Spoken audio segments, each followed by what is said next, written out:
Okay, so today we're going to be talking about Ace in OP-07. Ace is my favorite deck, so I tried really hard to make it work, and I think there's a solid number of reasons why you'd want to play Ace. I don't think he's tier 1, but he's definitely playable in the OP-07 meta. Now, why would you want to play Ace? That, I guess, would be the first question. Well, I think it's the best red deck in OP-07. We'll talk about why I think he's better than Whitebeard right now. He's also like Ace is a solid and consistent deck. It has a lot of searchers. It can find the answers it needs for most of the top matchups, and it can play the second best card in the game, which is the 7-cost Ace. This is essentially the centerpiece of the deck, or at the very least the way I try to play the deck. So essentially, you use Izzo and Mass Deuce, which is a card that Whitebeard cannot run, by the way, to find the 7-cost Ace, and this card enables you to win essentially for free into Jewelry Bonney, into Doflamingo, into Boa, well, into a lot of matchups actually. This card is insane. It's also probably the best card in the game into RP Law. The deck is not as good into RP Law, but you can definitely play the matchup in a very, very solid and consistent fashion. Okay, so this is the deck list that I've been running. This is what I settled on. We'll talk about some of the most important cards, but essentially we're running 4 Mass Deuce, 4 Izzo, and 2 Whitebeard Pirates, the Searcher card, to find our Whitebeard Pirates pieces and our events. Mass Deuce, I think, is an incredibly solid card. It finds Radical Beam, it finds Sequake. Sequake is an insane card in this deck. I think that people are going to actually pay attention to the card once Marco gets released in the next set, especially now that we know that RP Law is getting banned. But essentially, Sequake is probably, in my opinion, the best removal card in the game right now. Unfortunately, it's stuck in red, which hasn't received a lot of love for the past couple of sets, but it's a standard red list. Some standouts, I would say, I'm running 2 Makino. I would like to run more, but I think Otama and Josu are better. You need Josu for the numbers. We're going to talk about specific numbers in a little bit, but essentially the deck is running really tight in terms of how many events you have to run, how many Whitebeard Pirates cards you have to run. I'm prioritizing Otama over Makino, mostly because you can Otama Kid, the 8-drop Kid, if you're playing as Bonney. If you're a little bit bricked and you're not finding Ace, which shouldn't happen, you have 10 cards that search for Ace. So you're pretty much guaranteed to find at the very least one by your 7th turn. But you never know. Also, Otama, I just think it's a lot more flexible and better into non-black matchups. But Makino is obviously a useful and very good card. We're running 10 2k counters and 2 Bet Manners. I think Bet Manners is insane in this deck. You probably should run at the very least 2. You can trash it, so it's essentially like an event that does nothing but has a 1k counter, and it gives 2k counter to all of your bricks, and you're running quite a few of them. And it's also good if you need to trash an event to have like an Ace or a Luffy survive in the mid game, and your opponent is not hitting your face. So you cannot use your events proactively to defend your characters unless it's 5-cost Marco. We're running a full playset of both of the Marcos. Blocker Marco, pretty insane in a lot of matchups. RP Luffy comes to mind. All the taxi, Black Yellow Luffy, very good card into Black Yellow Luffy in the late game. We'll talk specific matchups in a little while, but ideally, you want to play this Marco on curve. Sometimes you definitely want to have him for the late game, and you can find him with Izzo, you can find him with Whitebeard Pirates, the event card, and he pitches to himself when he dies, which is obviously very, very good. He's insane into every single matchup that doesn't have hard removal, because he just sticks around until you have 2 lives and then he comes back. He also has 1k counter, which is very good. You could swap him out for like Baccarat or Shiraya if you want to improve the law matchup a little bit, but it's not going to be that much better than So, I like him. He's a very flexible card. 5 cost Marco, on the other hand, you could run him at 3. You pretty much want him for the black matchups, and also he's pretty much an insane card. He's good into Enel, which not a lot of cards in your deck are. Um, but he's essentially like an unremovable 6k body. He's never, like, this Marco is never dying in this deck, like, never. So he's obviously very good, but you might want to run 3 if you want to run 3 of the Monkey Luffy. This card, obviously, once again, very, very good. Pretty much Roger, like Goldie Roger, the card that they just spoiled, but better, I think. This card is insane. It's crazy that this card is a starter deck 1 card. Of course, ignores blockers, but specifically insane in the Lucky Luffy matchup. And that is a matchup where you want all the help that you can get. So you might want to run 3 of these, and you would sacrifice a little bit of consistency into Lucci, which I think is, it's a choice. It's definitely okay. We're running 4 of the 7 cost Portgas DAs. You need to run 4 because he's a target for Mass Deuce, and we'll talk numbers for each of the searchers in a while. Second best card in the game, right behind Moria, in my opinion. Crazy good. Essentially annuls every single deck that wants to fight for board. This card just essentially insta wins all those matchups. He falls to essentially the turn you play him, you use your leader to KO something. You use Izzo or Mass Deuce that you have on board from previous turns to clear like a 5k body that's now a 2k body, and then this card swings over whatever. You win the board right then and there. Obviously, that's not enough in this metagame into a lot of decks, but he essentially wins matchups on his own. I definitely think the card's insane. Also, he has Rush, so he goes face. Obviously, very crazy. And for my top end, I'm running 2 Nugate, 2 Shanks. Shanks is in the deck because he instantly wins the NL matchup if you find him on curve. We'll talk about how likely that is in a while. But the card is insane. It's crazy that this card is not seeing more play. Essentially, he costs 10, but he removes every single card that's seeing play right now. There are no cards that have more than 10k power that are seeing play because Katakuri is not being played. So essentially, this card is a free 2-for-1. The problem is that if you play this into Gecko Moria or Lucci or RP Law, you get run down anyways. But the card is just very, very solid. It's a strong card. It's playable. Obviously terrible in the RP Law matchup, which is the reason we're not running more than 2. And we're running 2 for a very specific reason. And then I'm splitting my high-end minions with 2 Edward Newgate. I think this card has fallen off a lot, actually. Terribly bad into Moria, terribly bad into Rob Lucci. Essentially, you play this card into those matchups. If you have to play this card, you essentially lose the game, pretty much, because it's not living a turn. And if it's living a turn, you were winning anyways. But that's why we're running 2 bad manners kick cores, because if you draw these top-end, high-end cards into matchups where they're bad, at the very least you can trash them, you can pitch them for counter, and obviously 9 cost Newgate pitches for blocker Marco, which is obviously very good as well.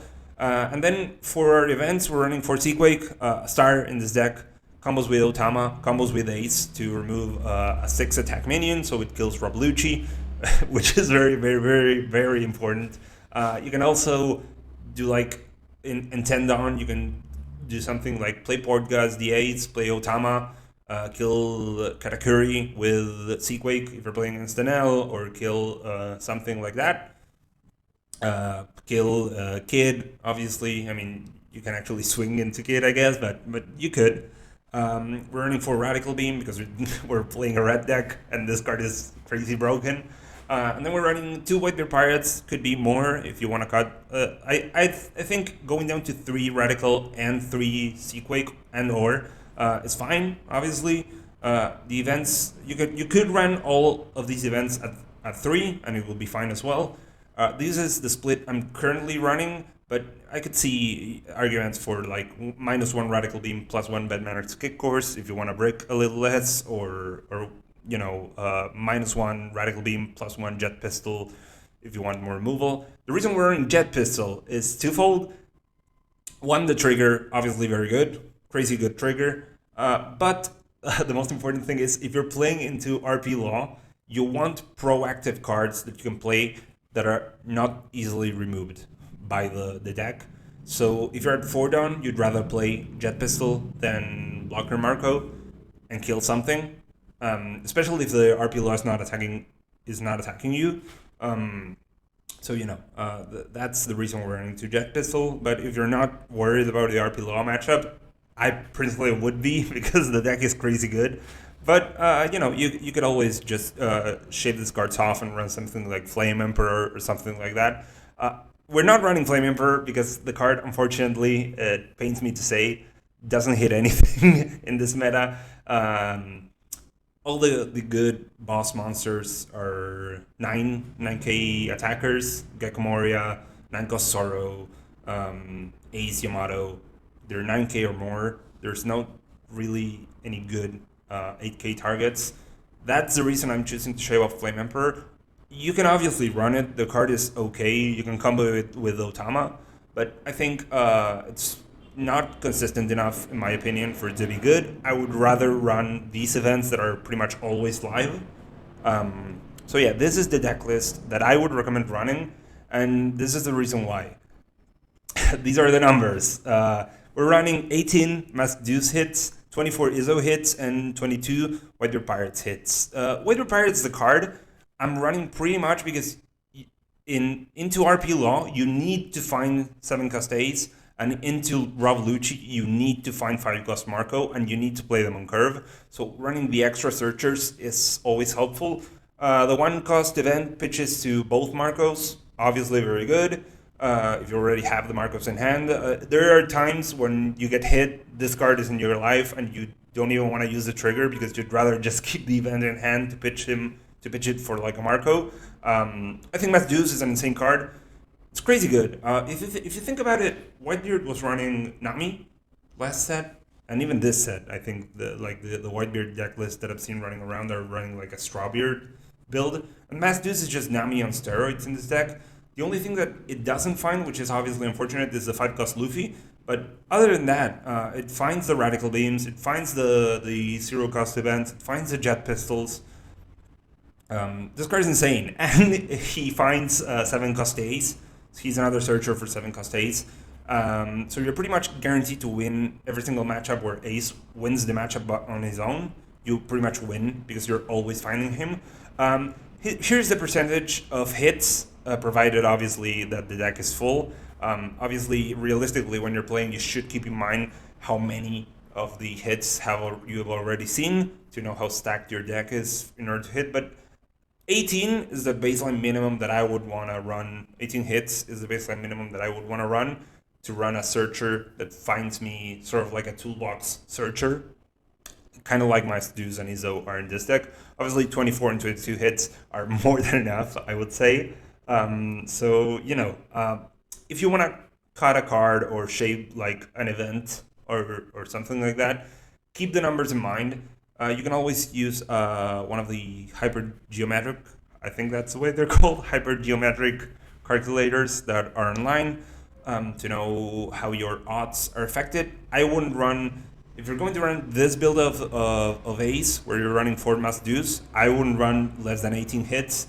That is also the reason why I'm not running Curly Dadan, because I didn't feel comfortable enough with the amount of 1-drops I was running, so I pivoted towards this build instead. So yeah, these are the numbers for the searchers. Now we're talking Shanks. Why are we running Shanks? Well, he essentially, if you see him by turn 5 against Enel, you win the game. That's pretty much... I haven't personally, of course, he doesn't instantly win the game, but I haven't lost a game into Enel where I found this on curve. So what are the chances of finding him on curve? Now, I wouldn't run 1 Shanks because the odds are just too low, and this is the calculation I made. So if you're playing against Enel, we'll talk specifically about the matchup in a little while, but assuming you hard mulligan for Shanks and Enel doesn't hit you by your turn 5 when you have 10 down, you should, if you're running 2 copies of Shanks, you're going to see him about half of the time, which a card that instantly wins you the game in a specific matchup half of the time, I think is good enough to run. If you go up to 3 copies, your odds get a lot better. The numbers on the side are how I calculated the statistics for this. I'm not a mathematician or something like that, so my calculations could be terribly wrong. But ideally, the number on top, on the right, is the chance for you to find Shanks on your first 5 cards when you draw your hand. If you don't find Shanks there, you mulligan him away, and then you have 5 fresh new cards and 5 cards that you draw until you have 10 done, which means you see 15 cards in total. Obviously, when you add the probabilities, you have to subtract the probability of both things happening. If anybody that knows statistics wants to check this math, feel free to drop a comment. But essentially, the number you care about is the number on the left, which is the chance of you finding Shanks by the time you can play him into an L, provided that you hard mulligan for him. And I would advise doing so. I am happy running 2 copies of a card that instantly wins you a matchup that's very hard. You might not be, and that is fine as well. So, how I like to play some matchups. You'll see into Trafalgar Law. I like going first. I think most Trafalgar Law lists right now are going first builds. They're dropping the Ain. I really don't know what she's called, but they're dropping that card. They're running Sorajuro. Obviously, you should adjust because RP Law can very easily play second as well. But the idea in this matchup is you want your jet pistol to kill something. You want to put up the aggression. Essentially, with this deck, you're pretty much mulliganing for searchers. But the most important card into RP Law is your 7-drop ace and Seaquake. You want to combo these two together. Ideally, you see 2 or 3 or even 4 of your aces. You play them. The first ace you play, you essentially play on 7 done if you're going first, or on 8 done if you're going second. When you play ace on 7, you use your leader to trade. If you're getting run down by RP Law, you also use ace to trade. But you should assume that if aces turn sideways, he's going to die, because RP Law is going to play a Gordon. It's going to reduce him to 4k. He's going to try and hit over him, and you're probably not going to be able to protect him, but it's fine. That's why we're running 10 ace searchers. So the idea is you essentially chain ace and combo him with Seaquake to remove blockers, and you run Law out of threats. Obviously, this doesn't always work. RP Law is a very strong deck, and it has a lot of card draw. Odds are, however, the RP Law doesn't know how to play against ace. They're probably not prepared for the Seaquake card. And even if they do, sometimes RP Law doesn't see the Reijus, it doesn't see the Quins, and you can essentially run him out of cards. I would advise against trying to starve RP Law, but if you don't go first, if RP Law plays Sorajuro on curve, you want to wait a turn before starting to hit him, just so that you build up a little bit more of a timing advantage, because you want to be up and down as much as you can, and then you can try and close out the game with Newgate. You play Newgate, and RP Law essentially has a very hard time hitting you. You find Newgate consistently as well in this deck. You have 6 searchers for him.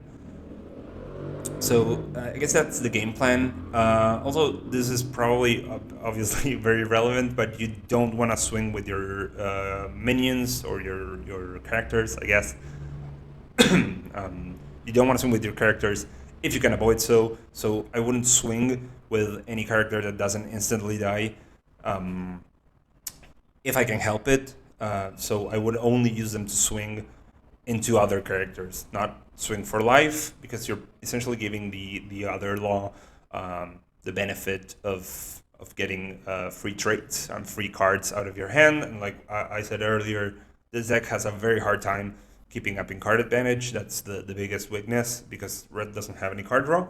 Now, playing against Lucci, well, essentially, obviously, you want to play when you're playing against Lucci and when you're playing against Black Yellow Luffy.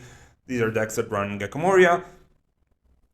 You don't want to let them play the Gecko Moria on curve, essentially. The way you play against Lucci is actually very simple. You want to see Marco on curve.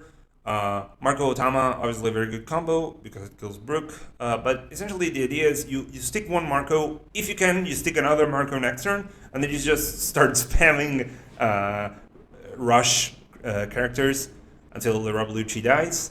Now, one of two things can happen. If the Lucci chains 2 or even 3 Gecko Morias in a row, you're having a hard time probably in the matchup, provided that they were able to set up their trash.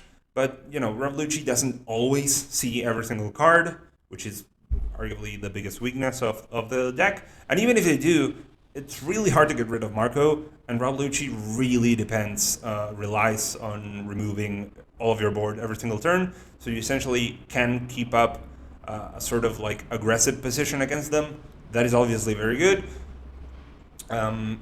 Also, in this matchup, Shanks is very relevant, provided your opponent hasn't played Lucci. Like, if you put them in a position where they're forced to play Sabo, or maybe they don't draw Moria, which is also something that happens. At the very least, it happens to me a lot when I'm playing Lucci. But if they don't draw Moria, they have to play Isho, they have to play Sabo, and you can play Shanks after that if you're a Tendon. Which if you're going second, you should, because they would play that card at their 9-don turn. And Shanks is very good into those plays. He's pretty bad into Moria, because you're leaving behind a lot of board. But other than that, Shanks is relevant in this matchup. He's live, which is very good. Some Luccis, unfortunately, run the Brook, 6-cost Brook. And, if they do have the Brook in hand, you're playing Marco, they're playing Brook, eating your Marco, it doesn't come back because it's not a KO effect, and then you're very sad and you probably lose the game. But, not every Lucci runs Brook. It's not a card you can search for. If they do run it, they're probably not running 4 of it. So, it's sort of a draw-dependent thing. Black Yellow Luffy, arguably the hardest matchup for this deck. You want to grab your 5-cost Luffy, you want to play him, and I would probably mulligan pretty hard for Luffy. Like, if I don't really like my starting hand, I would mulligan if it doesn't have Luffy in it. You want to play Luffy, but you don't want to swing with him the turn you play him. Ideally, you want to keep him on board, sort of as a threat. Mostly because if you pass with Luffy on board, you can swing 16 unblockable at life, and that means that they have to have at least I think it's 4. I might not be counting properly right now, but ideally you want to put them in a position where if they go for a full combo and they go to 0 lives, they lose because you hit him for like unblockable a million. Of course, some Black Yellow Luffys run Kuzan. You can remove Kuzan with Ace and Seaquake or Otama and Seaquake, which means Kuzan is not that big of an issue. Also Jet Pistol. Some Black Yellow Luffys run Ice Age. If they do run Ice Age and they Ice Age your Luffy and they use Astronaut Luffy to kill him, it happens. It's a card game. But that's I guess that would be the main game plan into Black Yellow Luffy. You want to go second to stall their Moria, turn 10-don turn as much as you can. And Newgate is very good in this matchup because the turns you play Newgate, your opponent essentially cannot attack you with more than their leader, which is obviously very good. Essentially, you want to stall him out is not the correct thing, but you want to do the regular Black Yellow Luffy game plan that other decks do, where you try and burn cards off of their hand until they cannot defend anymore.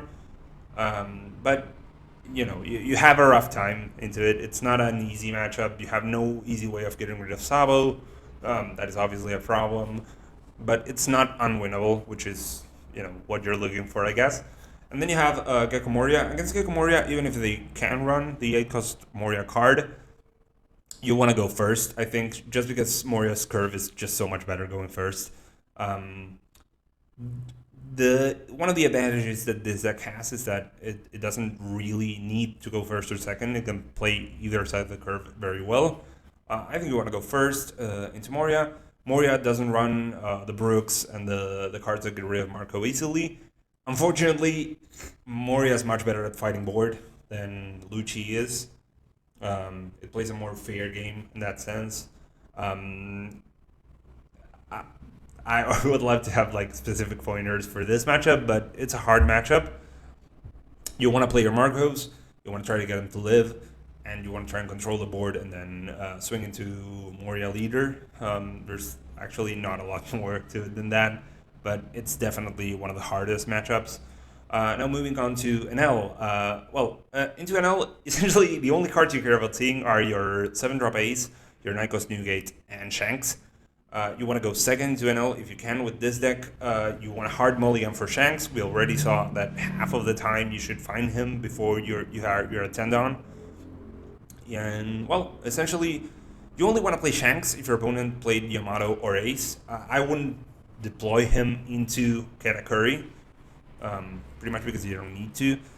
You should never play any of your 4-cost Marcos or anything like that, or even your 5-cost Marcos, I would say, before Enel hits you, or before the late game.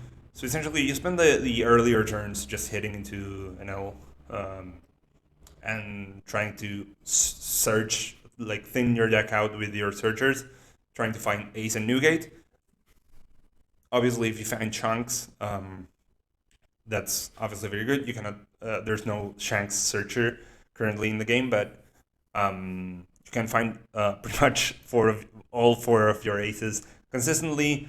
You're probably gonna find at the very least a Newgate, and odds are that half the time you're going to see a Shanks on curve, and at some point you might find Shanks as well when you take your lives or on other turns, and it's always a very relevant card in the matchup. And yeah, what essentially happens is you have enough of a board with enough of your big cards that you just swing into Enel and he cannot defend, and you win. The tempo swing that Shanks gives you is just insane. And even if a Newgate lives, you're in a very solid position, because if they don't attack you, just keep building a board. And at that point, you want to deploy your Marcos and things like that.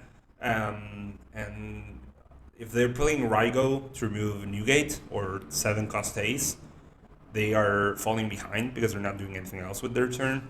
So I think that's ideally the game plan. I think if you're running 2 Shanks at least, you're favored into Enel, which is obviously very important. Now Nami, I think the best card into Nami is 5-cost Luffy. I think Nami is a hard matchup.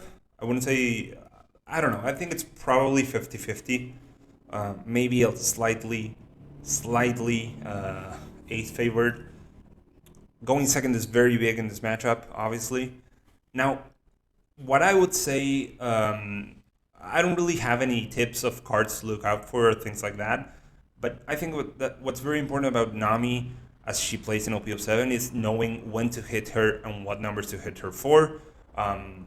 So maybe if you guys need it or want it, I could make like a Nami how to play against Nami video. Might be even more relevant in OP-08 given the new ban list that was shown.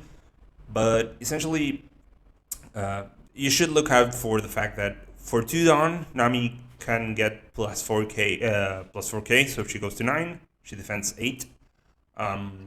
And for 1 Dawn, except for Gavel, Nami can essentially only gain plus 2 because they run Rubber Band. Essentially, you want to hit her for awkward numbers, and there are some turns where Nami uses Dawn to do proactive things, like playing Sanji's Pilaf or Kaya or something like that. But there are turns where Nami just does nothing and passes with like 7 down up on their 7 down turn. And those turns, if you're developing board, you should probably not hit Nami. So you should keep that in mind. Only hit Nami if you know you can hit her or get cards out of their hand. I've lost a lot of games personally trying to hit Nami for like 5 times 9, or well, not 9. 9 is a lot, but for like trying to hit for like 4 swings of 7, and every single one of my swings gets countered by like Love Mellow, and they draw a card, so they're not even falling behind in cards. So you should always look out for like the magic Nami numbers. Now, Boa and Doflamingo. Boa is a little bit easier because she's worse at building a board, but essentially these are decks that live and die by controlling the board, and they're never winning board against you, ever. One ace on 7 Dawn removes all of their tapped or rested characters. You trade into them. Your Searcher's alive in this matchup because if you target one of the 7 Warlords cards, there are usually 5k. They go to 2 after the ace, so you can swing over them with your Searchers. The more ace you see, the more likely you are to win. They are easy matchups. I wouldn't think a lot about them. And oh, okay. Well, and this is the ending of the video. These are the other 2 matchups that I thought maybe were relevant. Bonney, obviously, very relevant. Reiju, a little bit more relevant now because of the announced ban list. I think these 2 are very favorable matchups as well. Essentially, all the decks that want to play fair, Ace does really good against because of the 7 cost Ace. You want to find the 7 cost Ace in this case. Playing as Bonney, I think you can play against, unlike most of the decks that need to be very, very careful into Bonney, I think you can just play very relaxed against her. Don't do dumb swings. Play Ace. You can do like some annoying things like swinging 5 a couple times when they have a Basil Hawkins in play, trying to fish for like a dumb block, and then you play Ace and run over the Basil Hawkins. I don't know. There's not a lot of magic for you to play against Bonney. Essentially, if you find your copies of Ace, which you should, you'll be fine. There's not a lot of Bonney cards that are very bad for you as well. Obviously, Shanks is good in this matchup. Newgate is good in this matchup as well. So all of your cards in this matchup are live. That is also very good. You have no problem running over Kid, and even if you do like Kid into Rocinante, you can just Sequake away the Rocinante. Obviously, very, very easy to get rid of. And then Reiju, same thing, essentially. Like, it's hard to rush you down because you're running 4 copies of Radical Beam and you're a 5 life leader, and pretty much all the cards in your deck have counter. Because your events have counter, or fake counter because of Ace. So essentially, the way you want to play against Reiju is you want to build sort of a decent enough board, and then you just let the Chi-Jis hit you. Then you play Ace, and you run over them with your 7 Cascades. Your Searchers can run over Porsche very easily. So it's actually a very easy matchup. So yeah, I hope you like my mathematically correct Ace build. I really like Ace Leader. I don't see a lot of future for him in OP-08 before these starter decks are released, but I think that with the starter deck cards, there's a very solid chance that Ace might be a very good deck. I wouldn't say that it will be like a meta-defining deck, but I definitely think it will be very good. And yeah, I really hope you enjoyed this video. Like and subscribe if you can. It really helps me out. And you can expect a video of me playing Ace tomorrow. I'm currently, I think it like ranked 15 in ladder, so you can expect like some decently good gameplay.